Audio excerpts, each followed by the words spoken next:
Hi gaming guys, and welcome to episode 10 of Import Nights, the review series for GranTurismo's selection of import JDM performance cars. Massively popular cars, both on the game and also in real life. And the funny thing about this class, especially so for a game with a Japanese development team, such as GranTurismo has, these cars you would probably expect to be pretty much universally great. And although to some degree they are all good for different things, some of them don't necessarily deliver the amount of performance that you might hope or expect them to. Some of them certainly do. You've got your Skyline, your RX-7, your NSX, your Supra, and they certainly do deliver on the kind of performance that you'd expect. Others, though, don't. Not compared to real life at least, and even not compared to other racing games as well. And this, I would say, is one of those cars. It's a car which is certainly not bad in any way, but at the same time is a car which may not have necessarily as strong a spec as you might expect. Now, the engine on this particular model is a 3.5 litre, and you can supercharge that engine up to a decent, but as I said, not necessarily as high as you might hope, 571 horsepower. Now that's not bad by any means. That's around the same kind of territory that you'd expect from something like an Impreza or an Evo or a couple of others. But at the same time, from a 350Z, you'd kind of expect more, or at least I would. I would have expected this car when I first started playing GT6 with this premium model to achieve somewhere in the region of at least 600 horsepower, maybe even 650, possibly even 700 with a turbo. Unfortunately, that's just not the case.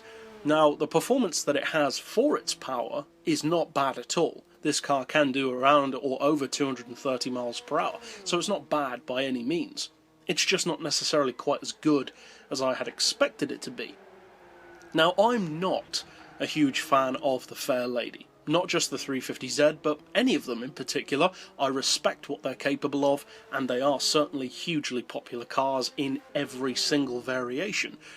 But it's just not one of my personal favourites. There are cars within this series which are among my favourites. This happens to be not one of them. However, the 350Z, it has to be said, is a strong performance car on GT6. Now, given the fact that it doesn't have as much power as some others in the series, and that it also does weigh a bit more than some, you'd assume that it may not necessarily be the strongest of track cars or straight-line machines. But it's actually a really good car. Now, for straight-line performance, it can quite easily be beaten. There are plenty of other cars in this series, and also non-Japanese performance cars, which can beat the 350Z, some fairly easily in fact. Around the track though, that's where this car really shines. Now, many people already know that the 350Z is a strong drift car. Most of the Fair Ladies are, and in fact Nissan in general is very good at making drift cars. Many of their models are popular for that. That pretty much goes without saying. Around the track though, not for drifting but for circuit racing, it's actually better than I would have expected it to be. The handling is actually outstandingly good, and although the top end performance and acceleration are not the strongest in this series, it is still fast enough, more than fast enough at its respective PP levels, which in fully tuned form is 560, to be a competitive car. Now, as far as its actual specs, which we've alluded to some of them, it has 571 horsepower, 469 foot-pounds of torque, weighs 1,213 kilos, has 471 horsepower per tonne, and we just mentioned its PP of 560. Now, as far as price, it is a premium model. It's a slightly more classy luxury model compared to many of the other cars in this series, so the price is a little bit higher, at 36,000 credits. It's certainly not overpriced though. The value for money is very good.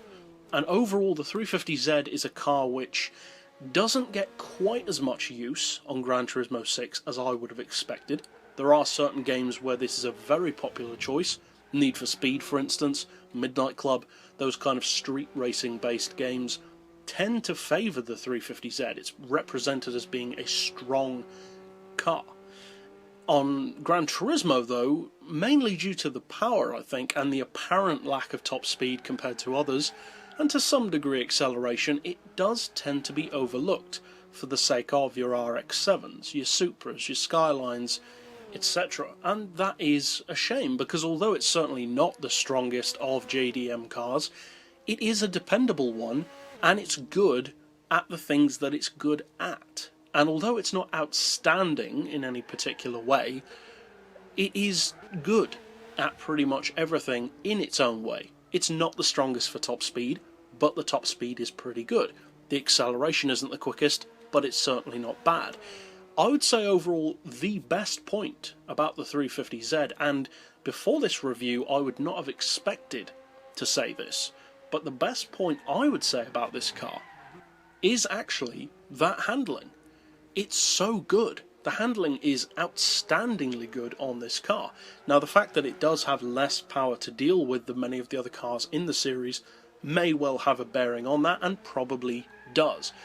But the fact remains that it handles extremely well. It's beginner friendly, smooth, predictable. It doesn't really have any kind of twitchiness or even understeer or oversteer to speak of. It's just a really well balanced, good handling car. So if you're looking for the fastest in any particular way, perhaps not.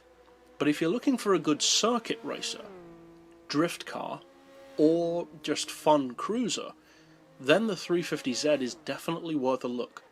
But that's it overall for this particular episode. I'll see you guys next time, and as always, thanks for watching.